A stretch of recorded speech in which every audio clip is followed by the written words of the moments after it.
तर परभणीमध्ये काल नेमकं काय काय घडलं घटनाक्रम जाणून घेऊया। जिल्हाधिकारी कार्यालयासमोर डॉक्टर बाबासाहेब आंबेडकरांचा पुतळा,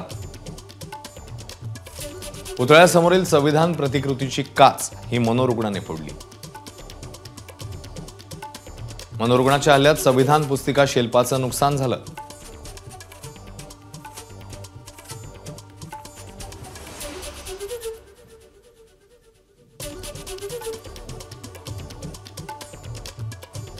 मंगळवारी संध्याकाळी 5:30च्या सुमारासची ही घटना आहे।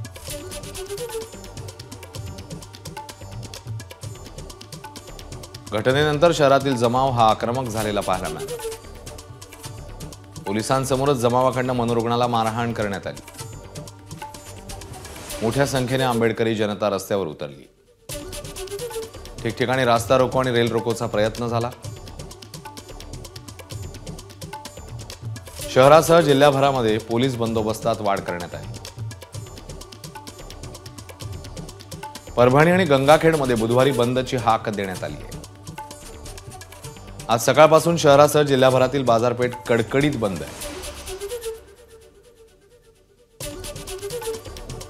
आंबेडकरी अनुयायांकडून अनेक भागात ठिय्या आंदोलन देखील पाहायला मिळाले। वेगवेगळ्या ठिकाणी टायर पेटवण्यात आले आहेत, जाळपोळही झाली। दुपारी 12-12:30च्या सुमारास तरुणांच्या जमावाने दुकानांवर दगडफेक केली।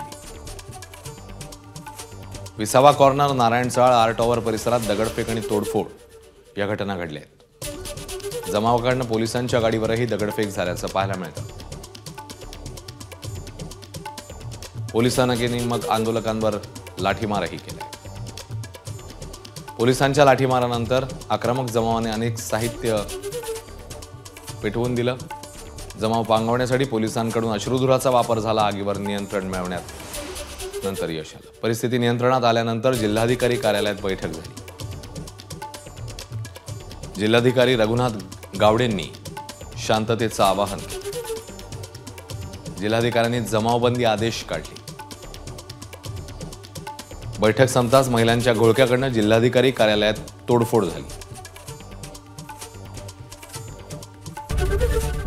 एबीपी माझा, उघडा डोळे बघा नीट।